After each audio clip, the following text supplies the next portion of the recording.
What's up, everybody? It is that time of year. The roster is set. And now there's going to be other moves that happens. I guarantee we bring in a couple of wide receivers, maybe a couple of other positions. But first, what we want to talk about in this is the cuts that we did not see coming. And there are two cuts that honestly I didn't see coming. I didn't see coming at all. So we're going to talk about those. And then I want you to tell me what was the biggest disappointing cut that you saw. Maybe it was one you didn't see coming, or maybe it's just one that honestly you're really just disappointed in and bummed that the team actually cut this player. So why don't you go ahead, tell me what that looks like for you, and we'll get into it. But here's what I want to talk about. I want to talk about the players that were cut and who I was surprised by. So that's how we're going to start this off. Then later in the video, we're going to talk about who we have on the roster and some of the very clear needs that we still have. And I'm going to give you players that we can go to make those needs filled. But for right now, let's go ahead and look at the roster cuts. All right, today, defensive tackle Broderick Martin. He was placed on IR. He's not cut. He's moved. He went to IR. I got confused by that for a second. I don't want you to be confused. At least that's what we're hearing from now on. Quarterback Jake Fromm, running backs Jake Funk and Jermar Jefferson, wide receivers Maurice Alexander, Tom Kennedy, Jalen Calhoun. None of those are surprises to this point. All right, offensive tackle Jamarco Jones, I thought he had a shot. I thought he actually had a shot, but then he got hurt. All right. Guards, Kingsley Igakwan, all right, out of Florida, Duke Clemens and Jake Barton, all undrafted free agents there. Defensive tackles, Kyle Pecco, Chris Smith. There's one of my big surprises. We'll talk about that in a second. Edge, Isaac Ukwu. I think he's a guy a lot of people fell in love with, but if you watch him on every single play, he is not an NFL caliber player at this point. All right. I'm not going to try and say that name. Linebacker. Yeah, I am. Joel Iyegbunwi. All right. You got Bassey at corner. You got Goudry. You got CJ Moore. Kind of a surprise. All right. And Garnes at the safety position. Matthew Betts, our favorite Canadian, all right, was waived. Wide receiver Doris Fountain. See ya. All right. QB Nate Sudfeld.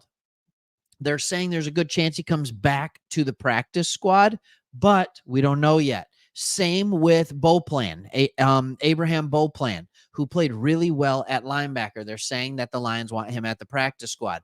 Cornerback Stephen Gilmore, or after that last preseason game, not surprising to anyone. All right. We also have the Monday cuts. Scott Daly's 3-year run as long snapper is over. All right. We have a more athletic long snapper that actually could play linebacker in a pinch if we needed to in Hatton. All right, D-line, Pat O'Connor. They want to bring him back to the practice squad. Ty Summers. Wish they could bring him back to the practice squad, honestly. Edge, Mitchell Agude.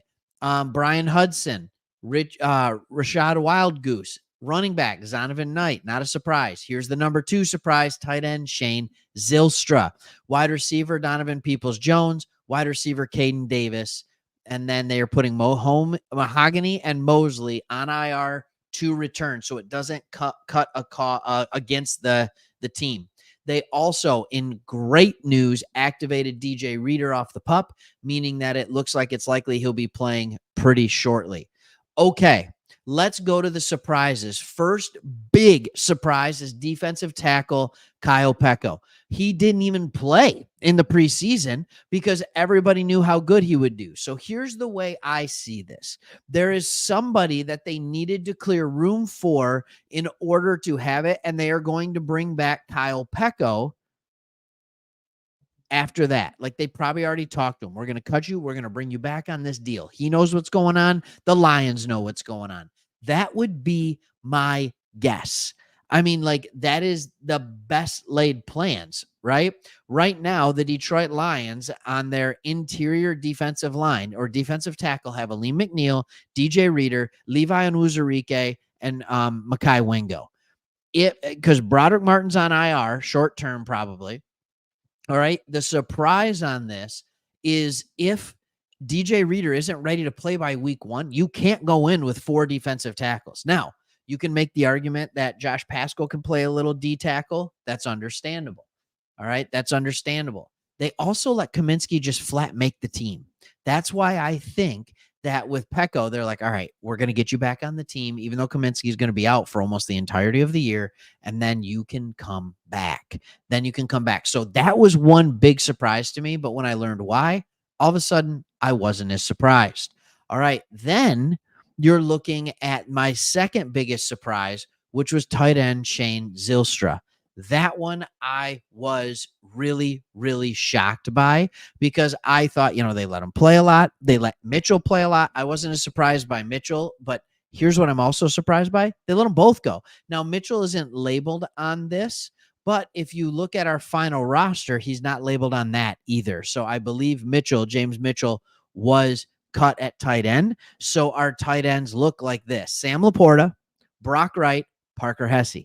All right. Remember, we did a video just a couple weeks ago about just how good of a blocker Hesse is, how they can use him as a utility back at fullback. In fact, in that final preseason game, half of his snaps came at fullback. So I think they value his ability to do multiple things in that light. So that's what we're looking at. That is how it goes. Now, what I want to do is look at the potential roster. All right, so let's take a look at the potential roster. And remember, who is the biggest surprise to you? Who is the biggest surprise player that has been cut? Or who is the biggest surprise player that made the team? Let's do that. All right, the Detroit Lions have finalized their roster. All right, and we're going to be looking at it right here. So what I want to do right now is I want to look at the final roster where the clear holes are, and then we are going to talk about where they can fill those needs, because it becomes very, very obvious to me, and I'm excited to see what this looks like. So quarterbacks. I think we made everybody happy by keeping Goff and Hendon Hooker. I think that's what all the fans wanted, was to make sure Hooker was the number 2 quarterback. We didn't want to see Sudfeld put in a game. We think he could come back to the practice squad, but he is not an NFL caliber quarterback. So that was a good move. Running back, the question was, do we keep 5? Right? Jamar Jefferson looked good. Do we keep 5? They ended up keeping 4. It's Gibbs, Montgomery, Reynolds, and Vaki. Now, wide receiver is where Brad Holmes was like, and Dan Campbell were like, look, if you're not going to play well, you're done. All right, you're done, and you're not going to make this team. They are going in right now with 4 wide receivers, which means that it is very, very obvious that they're going to have to grab a receiver from another location. All right. I have put together a list of 3 wide receivers that could very well fill that X receiver position, that big bodied receiver that I think could be really good and really helpful for this team. So as you look out there, who's a wide receiver that you'd like to see? Who's a wide receiver that you'd like to see? So without further ado, I'm just going to give you a few names at wide receiver that I think could be really, really good players who have been cut. All right, first one is Noah Brown of the Houston Texans. Noah Brown has been cut. He no longer has a team. All right, he was a 7th-round pick out of Ohio State. All right, we don't need to talk about the college he went to. Go Blue. All right, but he came out with decent athleticism, had a 6.88 RAS. But last year, if you remember, he went off in a couple games. Now, he battled injuries and things like that last year, kept him off the field quite a bit, and ended up being a really deep wide receiver room in Houston. But overall, had a receiving grade of 75 last year, had 33 catches on 54 targets for 567 yards. And one of those games, he absolutely just went off. He went off. I don't know how else to say it. Game by game, he did really, really well.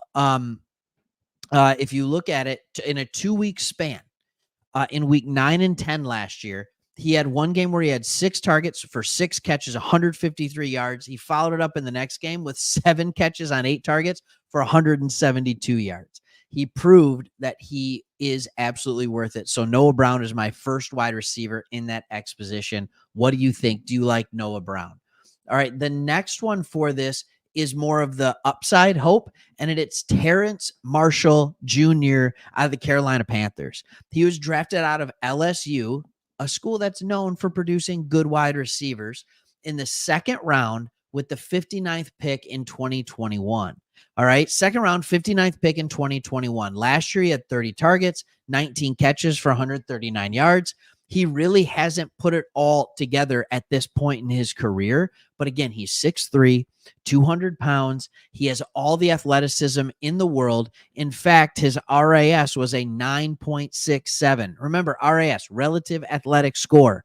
He ran a 4.440. All right. He has great size. His explosion grade was great. Everything about him, he is big. He's got everything that you look for with the measurables. The question is he good enough to produce right away? Or is it another one of those things where it's like, we don't want to take the time to do that? All right. What does that look like? All right. My last running back, and there's one that I saw in the chat, so I'm going to talk about him too. All right. Is one that maybe people have forgotten about. It is Tim Patrick, wide receiver, Denver Broncos. The last time you saw Tim Patrick doing anything on a football field during the regular season was 2021. All right. He tore his ACL in 2022. He tore his Achilles in 2023, but he has been balling out in the preseason this year. As far as a proven commodity, Noah Brown and Tim Patrick are it. All right. Tim Patrick's 30 years old.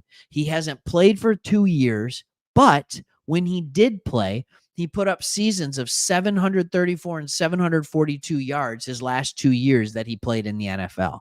All right. Over 50 catches on each. You know whose numbers those look a lot like? Josh Reynolds.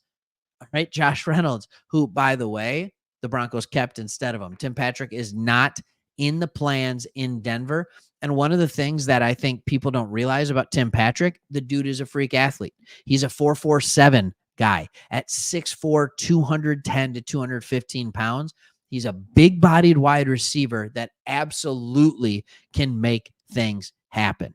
All right, so that's what I'm looking at. By the way, Robert, you're saying, I haven't seen this, but you're saying Robert Woods was cut by the Texans. I would absolutely be all in on Robert Woods. Like, think about it. When we're sitting here all preseason and we're seeing the people that we're trying to get as our third or our second big receiver, but kind of we call it our fourth receiver, but it's the third starting receiver, you're looking at Donovan Peoples-Jones and what else? Like, what is it? Maybe Antoine Green, but then he gets hurt. And now you're telling me it could be Noah Brown. It could be Terrence Marshall Jr. All right. It could be Robert Woods. It could be Tim Patrick. I am better with any of those guys than what we had going into the season. So maybe once again, they're not that bad. I totally understand what everybody's saying about Kadarius Toney. I'm out. No way. Get him out of here. All right. Dude can't catch a ball. He helped us win the game against the Chiefs last year. Isaiah Williams, Khalif Raymond, Amon-Ra St. Brown all play the slot. We don't need Kadarius Toney. Get him out of here. All right. Now, next thing that we want to do is continue to look at the other positions. Tight end. They must be very confident Sam Laporta is going to get healthy because we're only keeping 3. I thought that was interesting. I'm eager to see if either of the tight ends that we cut end up coming back to the practice squad, because I think both Shane Zylstra and James Mitchell can be NFL caliber tight ends. The question is, are we going to see them? That's the only thing I'm saying. All right. Oh, we got to put this on here. Terrell Owens is still in shape. Bring in T.O. All right. Sorry. That's just funny to me. All right. Offensive tackle and interior offensive line. We kept 10 offensive linemen, but we actually kept 11. Because we kept Christian Mahogany on that designated IR, so he doesn't count against the team, but they put him there. So at offensive tackle, we kept Decker, Sewell, Skipper, Sorsdahl, and Manu. All right. Manu looked actually the improvement from the first time we saw him in the preseason to the third game when we saw him in the preseason was absolutely remarkable. Absolutely remarkable. All right. And by the way, I agree. Terrence Marshall for sure. I say we go for a veteran at that spot and a younger guy. End up keeping 6 Terrence Marshall and go get either Patrick or Noah Brown. Let them fight it out. Keep 6 wide receivers. That's what I say. All right. Interior offensive line. Frank Ragnow, Graham Glasgow, Kevin Zeitler, Coyote Iwasika. I didn't know if Iwasika was going to make this team, but he did. And Michael Neese. This is not bad. All right. This is pretty nice. All right, sorry, that's my pun. I will never stop doing puns. All right, hear me. If you don't like puns, get out of here. All right, Christian Mahogany is going to make this team. They just put him on the reserve non-football injury list. All right, defensive tackle. Again, this is weird. I would expect to see another name added to this. I think Peko is going to end up making this team. And then Broderick Martin might take his place depending on how healthy the rest of the team is going into that. But DJ Reader makes this team. Is he ready for week 1? They're starting his clock. They're starting him going. So let's see what happens there. All right. Let's see what happens there. All right. Also, a lot of questions on Christian Mahogany. All right. A lot of questions. I don't know exactly what's going on with Christian Mahogany. We heard that there was something that was keeping him away from the team. Then he got to the team. We don't know if it's an injury. We don't know if it's like mono. We don't know what in the world it was. I don't know. And every beat writer is saying, we think we know what's going on, but you don't want to have speculation. So that's kind of nasty. All right. And then defensive end, we got Hutch, Davenport, Pascal, James Houston, and John Kaminsky. Now, Kaminsky, again, not the guy, right? Like he's hurt. He's hurt. So it's for all intents and purposes, these 4 guys. That's what you got on the defensive ends. All right. And then you have your 6 linebackers. You can play Derek Barnes. Like the Lions, and I've talked about this in the past, they do play a base 4-3 defense, but they also switch that over to 5-2. All right. They also switch that over to a 5-2 where they bring like Derek Barnes and they want to stand him up on the edge. And he can either rush the passer or drop back in coverage. All right. By the way, Christian Mahogany, you're saying mental illness, mono, STD. Is that a Sports Talk Detroit reference? STD? All right. Sports Talk Detroit. Let's go. We got to make STD hats, don't we? All right. I think that's what we absolutely have to do. All right. Next linebacker is corner. 6 corners. This is exactly what I was hoping they would do with the cornerback room. Carlton Davis, Terrion Arnold, Amik Robertson, Enos Rakestraw Jr., Khalil Dorsey, Kindle Vildor. Solid cornerback room. Love it. At safety, they kept 5 and they kept Lauren Strickland. I didn't know if that was real, like if they'd actually be able to do it, but they did. All right. They were actually able to keep him. I love that move, especially if Iffy is a little banged up and not ready to go right away. You need to have that guy there. And then the specialist, Jack Fox, Jake Bates, Hogan Hatton. There it is. Are they going to make a move with kicker? I don't know. Are they going that but I love that Hogan Hatton got it. You knew right away when you have that type of an athlete as a long snapper, if you can snap the ball well, you need to keep him. He had a couple of special teams tackles. All right. As the long snapper, a couple times he's the first player down. He even played some snaps at linebacker in the preseason because he has that kind of ability. So that is what we're looking at. So again, this roster is not complete. I would expect 2, maybe 3 names that are not on this roster right now to be on this roster within the next 48 hours. So keep a hold, keep watching this channel to see what else is there. And also go ahead and take a look-see, of course, at other places too, because we are not the breaking news location. We just like to talk about it after it's happened.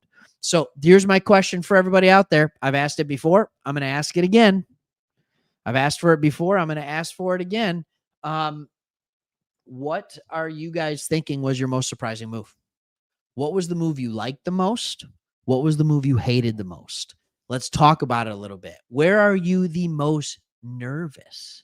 Where are you the most nervous on this? Are you feeling good, bad, or somewhere in between? All right. The wide receiver room, I am not nervous in an assumption that we're going to get one of those guys. But if we don't get one of those guys, we are in trouble. But if you're Noah Brown, if you're Robert Woods, if you're Tim Patrick, if you're Terrence Marshall, if that call comes in from Brad Holmes, why would you not go to Detroit? Why would you not go there? All right. Like, that's what I'm saying. All right. All right. Here's what we got. Twitter saying the Lions have signed Tim Patrick. I don't know. Looks like I'm going to have to look at Twitter right now. All right. I'm going to look there right now. All right. If you don't follow us, please feel free to follow us. Sports Talk Detroit on Twitter. Shameless plug. Don't even worry about it. Not even for a second. All right. Tim Patrick would be awesome. Now remember, Terrence Marshall is, I believe, he's played 3 years, so I'm not sure if he qualifies, if he was put on, if he goes to waivers or if he's unrestricted. I think he's probably going to to waivers. So that's kind of what I'm thinking about with that one. I'm not seeing anything yet. I'm not seeing anything yet on Twitter with Tim Patrick. So maybe you're following different people that than I am. So that's fine. That's fine. All right. Brown coat, you say that you dislike waiving Ukwu. I get it. I get it, especially after that first preseason game. He played really, really well. But then he kind of hurt his knee. I think that slowed him down in the second game. In the third game, what I saw was a guy who couldn't get off a block, and showed kind of that lack of high potential upside. But I do understand that. I do understand that. So, all right. Let's search Tim Patrick. Let's go for it right now. You know what? Here, you can all look at it with me. All right. Let's just look at it right now. Let's go. Let's do this. Let's just have some fun. All right. Tim Patrick. Now, if he can stay healthy, this is the one I actually like the most. All right. So we got Tim Patrick. Diggs. Oh boy. Cecil's saying it. League sources tell me Tim Patrick is signing with the Lions. All right. Talking about this now on 104.3 The Fan. All right. Detroit DLFP. All right. Detroit Lions fantasy or fan page. Looks like the Lions are signing Tim Patrick, but that's just them quoting this one. So it looks like right now, the Detroit Times. All right. That's not real. That's pretty cool. I would really like this one. And just in case anybody is wondering, because I know you are. I know you're wondering. I know what you're thinking to yourself. You're thinking, Craig, did you have a Dynasty fantasy football draft last night? And the answer is no, I had it 2 nights ago. But I did have a Dynasty fantasy football draft last night. And then I was able to put rookies on my taxi squad, and I went and picked up who? Timmy Patrick. All right. So if he's playing for the Lions, that's looking like a good pickup. That could actually be really fun. I just thought it might be good. Like if I could, you never know, just maybe you start him a game or two. That's really exciting. So the Tim Patrick stuff's exciting. Look, other than wide receiver, we knew this team was stacked. Again, I don't think Tim Patrick's the only receiver we bring in there. I don't think we are excited and done with having Jameson Williams being the only wide receiver over 6 foot on this team. You need to have 3 of those guys. I would like it to be 3 wide receivers that are kept eventually, and maybe you drop one of those 11 offensive linemen. That could be possible, or one of the 5 safeties. Like there are areas, the 6 linebackers. There are areas in which that can absolutely happen. My hope is that we end up with kind of 6 wide receivers. There's injuries there. And if it's Tim Patrick, there's definitely probably going to be an injury. So let's keep that going. But hey, wanted to go live for this one. Wanted to talk to everybody. It's fun to go live. It's fun to have everybody comment and have these conversations. It really is a good time. So thank you all for watching and tuning in every single day. As always, love doing it. This isn't our full-time job, right? Like me and Chris, this isn't what we do. So I always like to thank my wife every time I get on here for letting me get out here and do this and kind of go from there. So, hey, thanks everybody. Good stuff. Lions are in a good spot. Pay attention over the next couple of days because there's other wide receivers that we absolutely could bring either over to our practice squad, to our 53, and see what happens. All right. See you. Thanks for watching.